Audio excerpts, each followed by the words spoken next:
Selamat pagi Bapak Ibu dan saudara-saudaraku, salam sejahtera bagi kita sekalian. Apa kabar pagi ini? Harapan dan doa saya kita semua sudah bangun pada pagi ini dengan sehat, selalu semangat dalam anugerah Tuhan kita Yesus Kristus.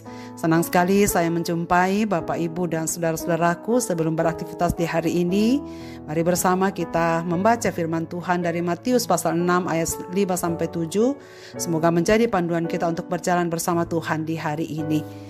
Matius pasal 6 ayat 5-7 demikian. Dan apabila kamu berdoa, janganlah berdoa seperti orang munafik. Mereka suka mengucapkan doanya dengan berdiri dalam rumah-rumah ibadat dan pada tikungan-tikungan jalan raya, supaya mereka dilihat orang. Aku berkata kepadamu, sesungguhnya mereka sudah mendapat upahnya. Tetapi jika engkau berdoa, masuklah ke dalam kamarmu, tutuplah pintu dan berdoalah kepada Bapamu yang ada di tempat tersembunyi. Maka Bapamu yang melihat yang tersembunyi akan membalasnya kepadamu. Lagi pula dalam doamu itu janganlah kamu bertele-tele seperti kebiasaan orang yang tidak mengenal Allah.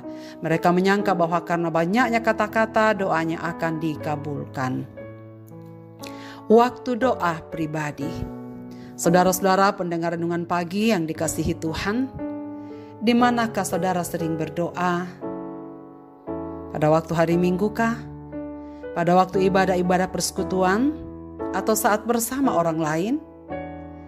Atau adakah waktu yang kita sediakan untuk doa pribadi? Setelah itu saudara sekalian, apakah jaminan bahwa doa-doa kita dikabulkan?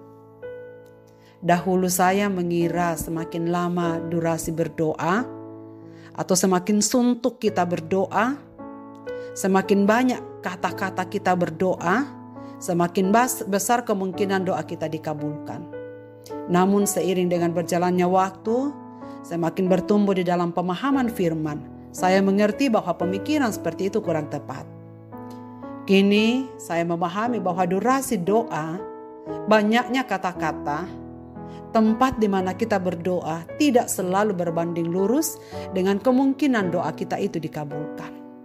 Saudara sekalian, dalam teks yang kita baca pada pagi ini ada dua hal yang dapat menjadi renungan kita. Ada dua hal yang Tuhan Yesus ingin sampaikan kepada kita dalam teks ini. Yang pertama, motivasi berdoa. Tuhan Yesus jelas mengecam jangan berdoa seperti orang munafik, supaya mereka dilihat orang. Artinya di sini Yesus sedang mengecam cara beribadah, cara berdoa, melakukan kewajiban agama hanya untuk dilihat, dipuji, diketahui orang, bahwa orang tersebut saleh, baik, berpengetahuan dan fasih lidah saat berdoa. Jadi berdoa untuk mencari pujian bagi diri sendiri.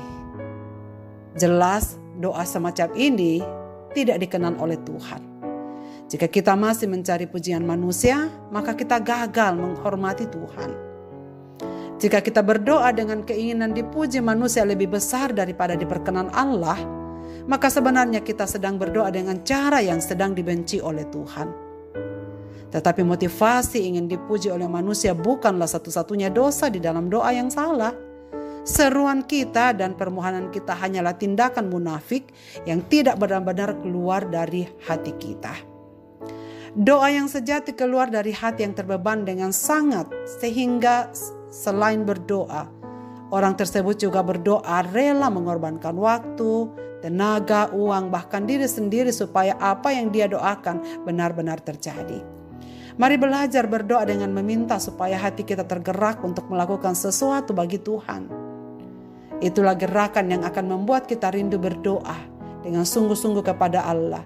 Tidak ada orang yang akan diperkenan Allah karena doa-doa yang hanya ucapan di mulut saja, yang hanya bagus, indah.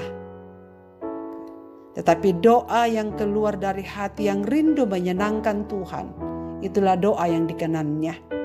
Orang-orang yang diperkenan Allah adalah orang-orang yang berdoa dengan kesungguhan hati dan beban yang suci agar apa yang dia doakan boleh terjadi.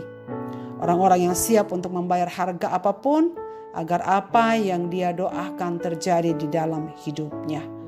Saudara-saudaraku, hal yang kedua yang diingatkan oleh Tuhan Yesus dalam teks ini adalah berdoa di tempat yang tersembunyi.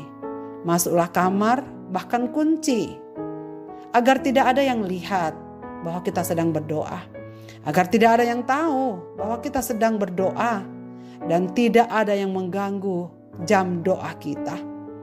Maka persoalan kuncilah bukan pada tertutupnya pintu atau memasuki ruang dalam rumah, tetapi kuncinya adalah berdoa, berada di hadirat Tuhan, dan bukan untuk dilihat oleh siapapun.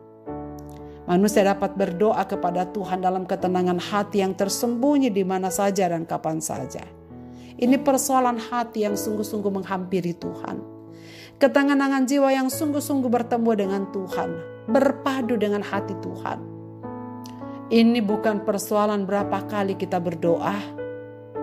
Ini bukan persoalan banyaknya kata-kata yang kita keluarkan dalam doa. Tetapi doa yang sungguh-sungguh hikmat, yang suntuk, yang tulus, yang lahir dari hati kita kepada Tuhan.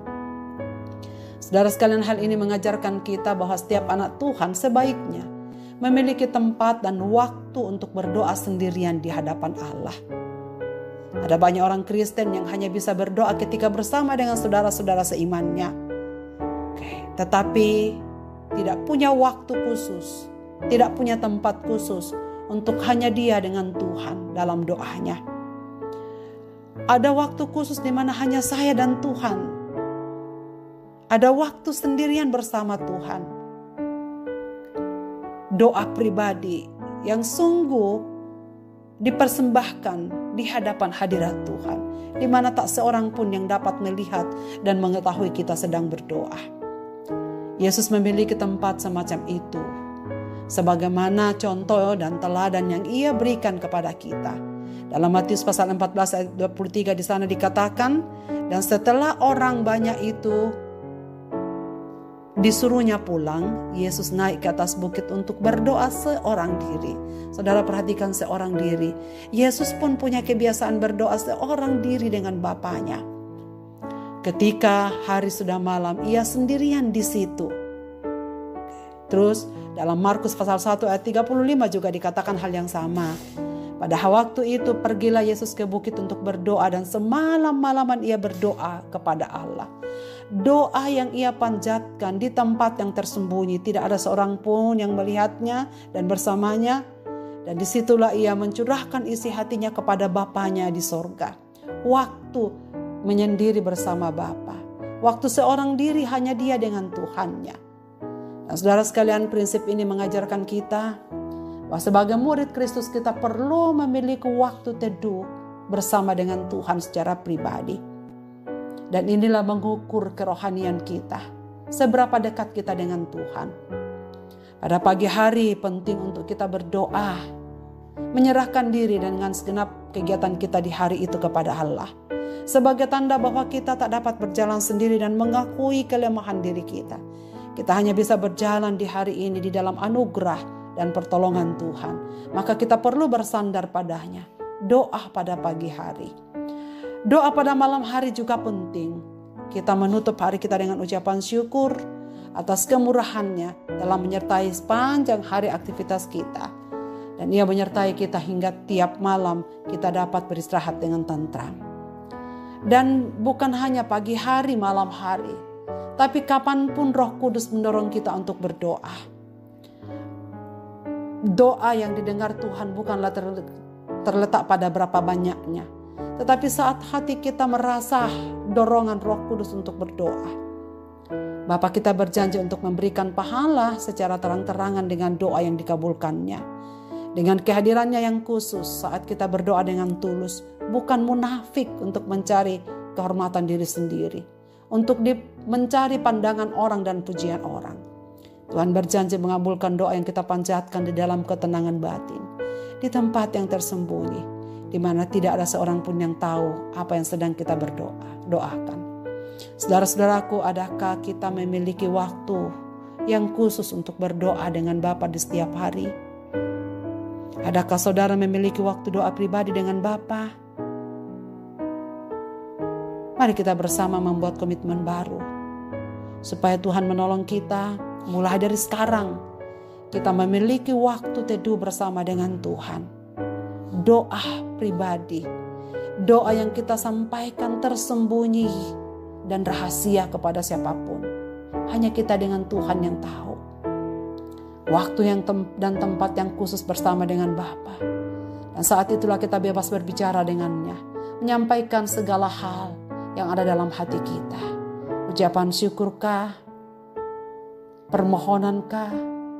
Pengakuan dosakah? Ataukah doa-doa yang kita panjatkan kepada Tuhan melalui orang-orang yang ada di sekitar kita.